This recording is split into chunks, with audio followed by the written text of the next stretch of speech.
ETF index mutual funds నేర్చుకుని stock మార్కెట్లో రాణించాలనుకుంటున్నారా? వెంటనే ఈ నెంబర్కి కాల్ చేయండి. నమస్తే గురుగారు. ఆశీర్వచనం తల్లి. కార్తీక మాసంలో శివారాధన బాగా చేస్తూ ఉంటారు.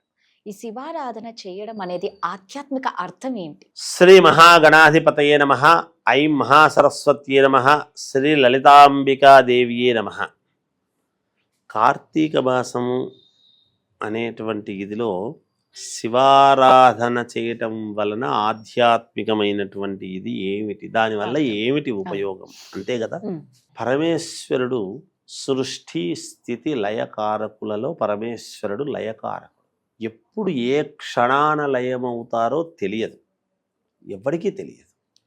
ప్రాణము పుట్టుక అనేటువంటిది ఎప్పుడైతే ఉందో వెంటనే ఏదో ఒక రోజు అనేటువంటిది వెంటనే ఉంటుంది. అది ఎక్కడో ఉండదు.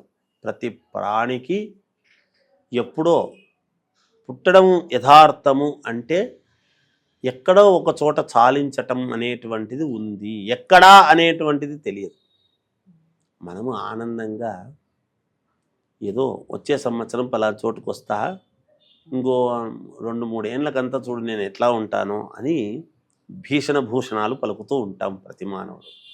భగవంతుడు కూడా సరేరా అలాగే కానిలే అని కొంతమందికి నెరవేరుస్తాడు. ఎవరి మానవులను ఊరికి ఆయన ఎవరికి ఇబ్బంది ఏమి పెట్టడు భగవంతుడు. అయితే మనము ఈ ఇచ్చినటువంటిది జంతువునాం నరజన్మ దుర్లభం అన్నాడు. మానవ జన్మ అనేటువంటిది ఎంత పుణ్యం చేసుకుంటేనో ఈ దశకు వచ్చాం. ఈ దశకు వచ్చినటువంటి దాని వలన శివారాధన వలన చేస్తే ఏమిటి, చెయ్యకపోతే ఏమిటి అనేటువంటిది ఇక్కడ 2 కారణాలు. శివుణ్ణి శివా శివా శివా శివా అనేటువంటి పదము చేస్తూ చెందుతూ ఉన్నంత వరకు పరమ పుణ్యప్రదముగా మనకు మంచి సద్గతులు పొందటానికి సమన్వయము చేసుకుంటూ ఎంతో కొంతమందికి మనము మేలు చేసుకుంటూ మనము నడిచేటువంటి నడవడిక సరైనటువంటి దారిలో పెట్టడానికి ఎవరిని చూసి మనము భయపడతామమ్మా? ఎవరిని చూసి భయపడతాం మనం? ఎవరిని చూసి మానవుడు భయపడడు. నువ్వేమంటే నేనేమి అనేటువంటి ఇదితోనే ఉంటుంది. ఒక్క భగవంతుడికే మనము భయపడేది. అందువలననే పరమేశ్వరుడితో మానవ జీవితము ముడిపడి ఉంది అని అనడానికి ఈ శరీరం ఏది మానవ శరీరము అంటున్నాం మనం. ఈ కాయం శరీరం, ఈ శరీరము పరమేశ్వరుడి యొక్క శివ అనేటువంటి శబ్దముతో శరీరము ముడిపడి ఉన్నది. శివ అనేటువంటి దీంతో ఎప్పుడైతే భగవంతుడితో మనము ముడిపడి లేదో అది తలకట్టుకొస్తున్నది, శవం అయిపోతుంది. భగవంతుడితో ముడిపడి ఉండేటువంటిది శివం అంటున్నాం. ముడి అనేటువంటిది విప్పితే ఏమవుతుంది? తలకట్టు అవుతుంది, శవముగా మారిపోతాడు, అయిపోయింది. ఈ ఇంతలో మనం చేసుకోవాల్సినటువంటిది ఏమిటి? ఈ స్మరణ. ఈ స్మరణ చేసుకున్నటువంటి వాడికి ఎటువంటి యోగాలు ఉంటాయనేది ఆలోచించి కనీసం ఈ మాసమైనా ఇలా ప్రతి మాసము అయినా. అందుకనే మనకేముంటున్నాయంటే మానవ జీవితంలో మాస శివరాత్రులోను వస్తాయి. ప్రతి మాసము శివరాత్రి వస్తూ ఉన్నది. మహాశివరాత్రి ఒకరోజు వస్తుంది. దాంట్లో కార్తీక మాసం అనేటువంటిది నెల పొడవునా వచ్చేటువంటిది. కార్తీక మాసములో పెట్టేటువంటి దీపాల వలన, స్మరణ వలన, అభిషేకము వలన ఇలా అనేక రకాలుగా చెప్పాడు. ఇన్ని రకాలు ఉన్నాయి.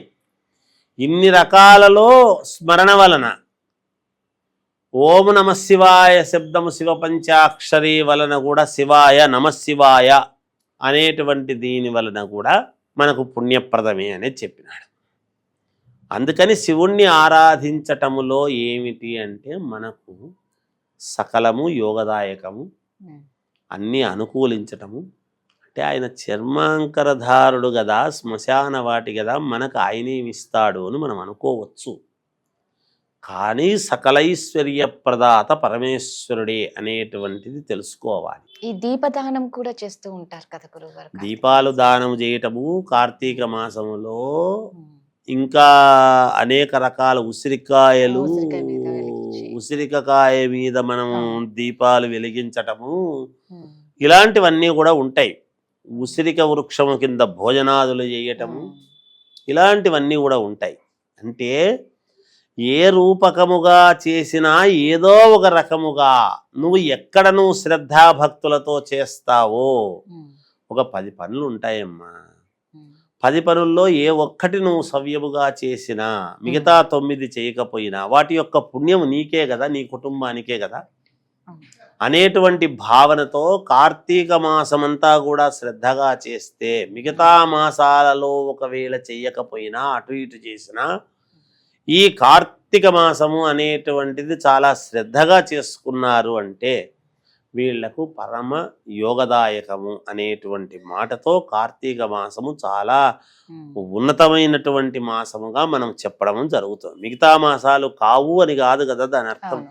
అవును. అయితే ఈ కార్తీక మాసములో పార్వతీ పరమేశ్వరులు కిందికి దిగి వచ్చి ప్రతి వాళ్ళను కూడా చూస్తారు, పట్టి చూస్తారు.